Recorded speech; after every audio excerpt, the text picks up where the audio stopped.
So I'm going to introduce this by way of a very brief description of some work about the degree to which we can actually perform, we non-musicians that is, I'm a musician, but non-musicians can perform rhythms that are just a little bit more complex than those that are most commonly used in our field. And that's work that's been done with Andrew Milne and David Bulger. Andy from Marks, where I am, David Mulgy from Macquarie. And in doing that, I'm introducing the study about this contrast between pulsed or nominally unpulsed rhythm and how people perceive that, which is done with John Taylor.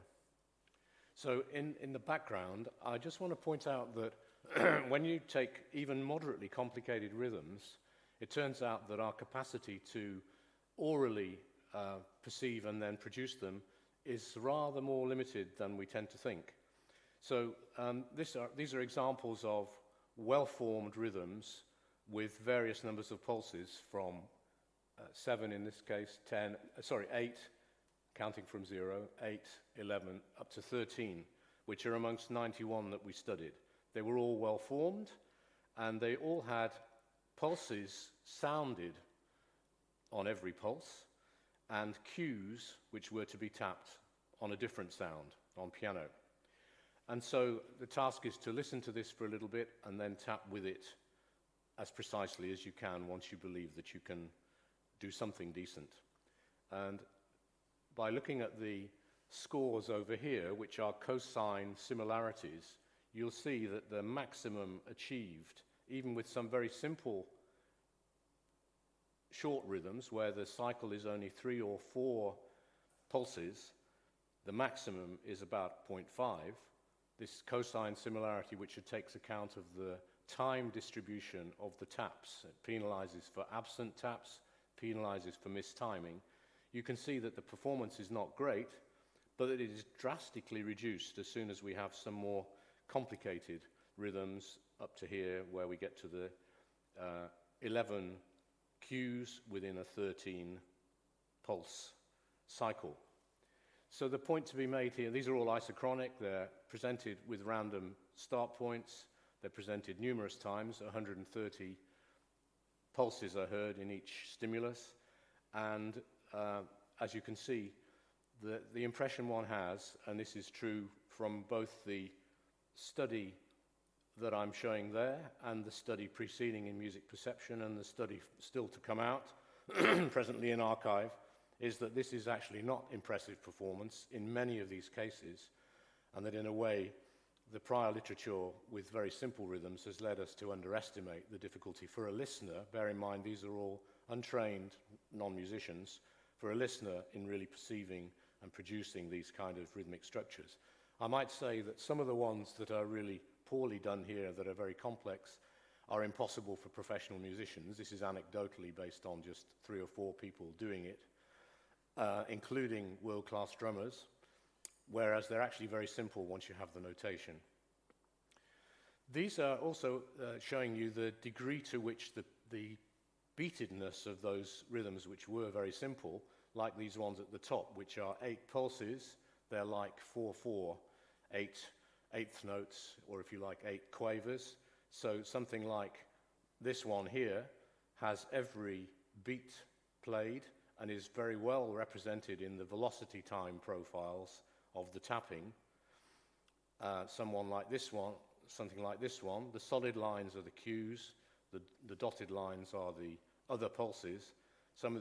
One like this is much less well represented, as you can see from the fact that the lines don't coalesce with the solid line, they don't go to the edge of the circle, they're not symmetric.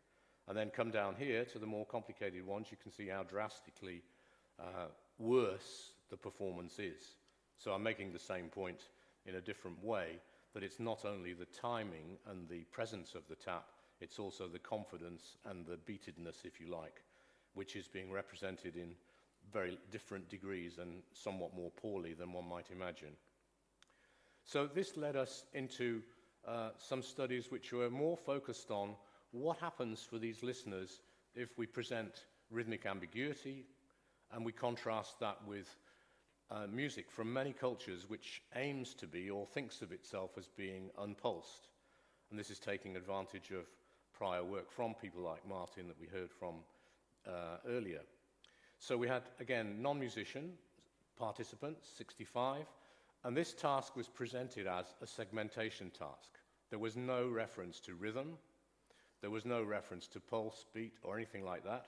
It was, think of how you might divide up in time something that you're listening to that's music, how would you do it, and please try to apply it to these very varied. We warned them that the pieces were going to be very varied, and that some of them might be in styles that they were unfamiliar with. You'll see the styles in just a second. So it's not a rhythm reproduction task, it's a segmentation task, temporal segmentation. And we made detailed models. I'll just show you one of them. This is analysis which is still underway. Some of these models take about 10 hours to run because we're doing Bayesian analysis and we've got 260,000 data points. So we did summary statistics, I'll show you a few of those. We did computational acoustic event detection, we did computational acoustic features, and we made predictive models, multi-level analyses, Bayesian. So these are the kind of pieces we have. For example, we made some rhythmic pieces that were very simple. These, number one is really basically 4/4 with just a few deviations. And then between 2, 3, and 4, we progressively introduced both more density and a lot more syncopation, and we introduced random timings and multiple strands. And then we did the same thing, 6, 7, and 8, for random prime number inter-onset intervals. So progressive density increase and complexity of strands. Then we have a bit of metrical modulation from Elliott Carter. We have some complicated multiple rhythmic layers from Lysis, my ensemble. We have a final rhythmic piece here, which is more like the early ones. Then amongst these that come from traditions in which there are emphases either on unpulsedness or on sparsity, we have Stockhausen improvisers like Evan Parker and Dave Burrell, some Xenakis, one of my heroes, a machine-learned compositional piece from a machine model that I've been developing, Morten Feldman, and then a whole group of traditional and multicultural music from China, Japan, Persia, mixed with a bit of 17th century unmeasured Couperin, China, Java, India, Turkey. And as I mentioned here, we've of course been taking advantage of the literature on that, some of which we heard from Martin yesterday, but also from Wides and Tanzo.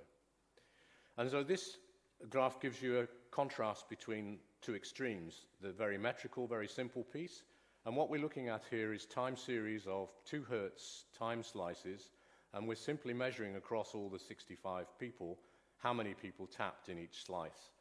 And in the green, we're doing a VAMP, that's Sonic Visualizer, plug-in detection of acoustic events. So that's an indication of, would it be likely that somebody perceived an acoustic event in that time slice? And so for the very simple 4/4 piece that I described, obviously every time event, bar the first one, has something, and that would coincide with listening, except that it's very much like beat detection as opposed to pulse detection. There are a lot more pulses that one would articulate if one was listing them as a listener. On the other hand, when we come to the Sufi meditation down the bottom, you can see there are only, I think it's 9 or so acoustic events detected by VAMP, so it's quite sparse in contrast. We have much more sparse tapping, but we have a good pattern whereby whenever there is an overt acoustic event, there's a peak in the number of people tapping, which then declines until the next major event. So you can see immediately drastic differences between these two extremes, and in many ways they're representative of the two groups that are delineated already. But taking account of the fact that when you look at the mean inter-tap time, you start with a very low one, 2 units, which is about 1 second, because we're dealing with 2 Hertz sampling, and you can see that this becomes lengthened as we increase the complexity, the rhythmic irregularity. There's also a conflicting effect whereby as we increase the density, say from 3 to 5 or 6 to 8, then there's a corresponding increase in tapping, decrease in the mean inter-tap interval. So that's a very simple characterization of what we find for the rhythmic pieces, the pieces that do have overt cues, even though they might be presented irregularly in time.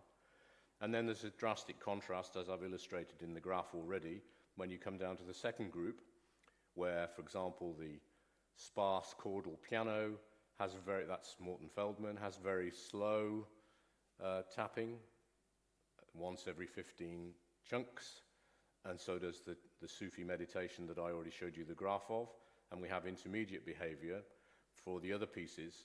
The other striking feature down here is the common occurrence of very high standard deviations, meaning irregularity of the intertap interval, much higher in this group than in the rhythmic group. So quite drastic differences between the two kinds of stimuli, and we've been developing detailed models of what predicts the tapping number in that case, how many people tapped, and also other things as well that I'll show you in just a second.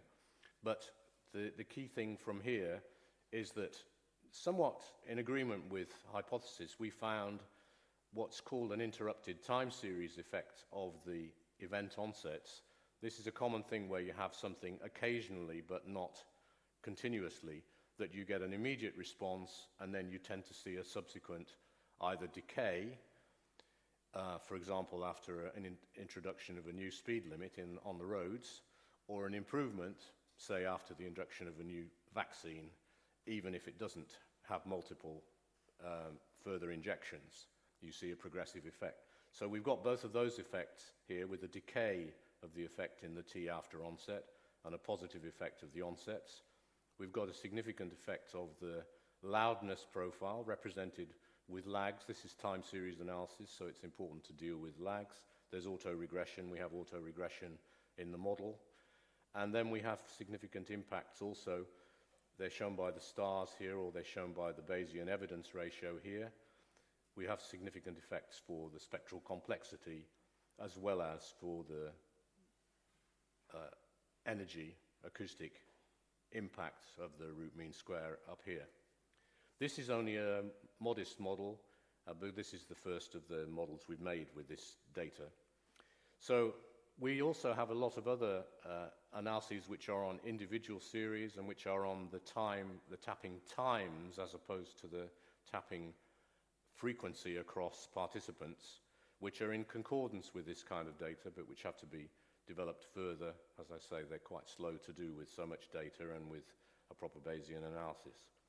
So the points I'm making here really are that it seems that segmentation strategies vary drastically between people, between non-musically trained listeners, and that even mild rhythmic challenges introduce much less confidence, much longer inter-segment intervals, and greater variability, and that there is a big distinction between the rhythmically pulsed pieces and the textural or sparse pieces, both from many different cultures and also from some of the traditions like Morton Feldman, Karlheinz Stockhausen, that we're familiar with in Western music. And then our Bayesian models are showing positive impacts of acoustic events, and they're also showing significant impacts of the acoustic intensity profile. Of course, those two things are quite closely related, but they're not synonymous, and therefore they can be useful complements in a model, as shown by their coefficients, their effect sizes, and also the evidence ratios. And then we have continuing impacts of spectral complexity in the textural music where there is spectral complexity. Of course, in some of the simple pieces in the first group, the rhythmic pieces and some of the piano pieces, there is very little spectral contrast, relatively speaking, and so there's not much to be detected there. So the main message I wanted to put forward here is that it's surprising, really, when you look at it critically, how modest the performance of these people is, of our average audience. I tend to think of things in a composerly way. That's the people we're trying to get to. And so we shouldn't be too hopeful about, or too subtle about that, perhaps. But it's also very interesting how drastically different the music from these different environments and different traditions is. Thanks.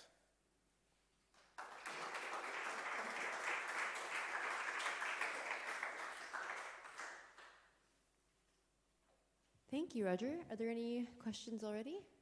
Okay. Yeah, perfect. Okay, I'll go to Lawrence first, Pavel. This is following up a little bit from the Demos paper yesterday, but also just a little bit thinking about Mariusz Kojak's work as well. Some of the research which was actually done here a while back, which is people moving to this rather than tapping. If you had any thoughts about how that might, how that possibility might intersect with what you're showing us here. I have thoughts. I have no data. I've done no work on that. My thoughts are really that you might expect that some of this quite static music would produce a much more continuous rather than rhythmically dissected movement. I wouldn't think necessarily the aggregate movement would be less, but the discontinuities within it might be. Those are my main thoughts. I mean, I think it's quite interesting that some of the musics that I mentioned, for example, Dave Burrell's piece, I labeled it, if you had a time to read the description, as a barrage. It's an incredible meld of huge orchestral sound. It's a bit like the Xenakis piece in that respect. That nevertheless has very little discontinuity and very sparse, and I really don't know what somebody would do that, because I think there would be the conflicting pressure that I alluded to, that the high energy or the high density of stuff might tend to produce some rapid discontinuity. I think there might be those two factors, but I'm just speculating. Okay, yes, thank you. What I find interesting in your talk is, if I understood correctly, is that you're both the composer, like the scientist in the study, because it was also a piece, if I understood correctly, of your own Yes, composition. that's right, just one. Okay. Oh, two, sorry, yeah. Or two. I'm curious how this kind of work informs your compositional process, or vice versa, the relation between the two. And as a corollary to that, given that it's a tapping study, which is, I mean, again, also the talk of yesterday, where tapping is maybe not the most musical thing that we do, how you relate such a maybe non-musical thing to your work with actual music, let's say, or as a performer, as a composer? Yeah, well, I do continuously actually strive to use my research to inform my practice, and vice versa. I did a book with my wife Hazel Smith 15 years ago which pushed that theory that there's a reciprocity between practice-led research and research-led practice, and it was a necessary political gesture to make. So I do believe in it very strongly, and so I always try to do that. You know, I did a paper within the last year where I developed a virtual piano which allows continuous pitch and sounds like a great Steinway, because I wanted to be able to do that in my performance work, and it was very useful. It is useful. A lot of this stuff I do use to make music, which is part of albums I make. So it's a big influence for me. Yes. Okay. Yeah, with some, like, we have this thing in, of course, a scientific method where you want to eliminate bias as much as possible, but when there is, it's also great that you know, embracing bias, and like you say, practice-based research or performer-inspired research is valuable. So yeah, I appreciated the fresh presentation. And I mean, of course there's bias, and one has to design the experiment to try and avoid that, but at the same time, I take the bias from a lot of composers, as illustrated here, not just my own, but yeah, you're quite right. There is bias. Embracing it, like there's always bias in our experimental research. So I mean, to be knowledgeable of it is valuable. Thank you. Thanks. Yeah, it's a good point. I think that it also really depends on the field you're in, depending on whether it's like accepted to have a performer influence. I feel like, and I feel grateful that we have Alexander as one of the leaders of RITMO, because he's always telling us, whenever you have a performance, like make sure you put that into the Norwegian research portal thing to make sure that counts towards your research practice, which is really fun and nice as well. Yeah, we have to fight still. Yeah, and it's funny because I feel like there's also geographical differences as well. Like in Canada, that was never encouraged, and here it has been. But I only have 2 samples of location, so maybe Sydney, it's also encouraged. That's awesome. Thanks again. Thank you.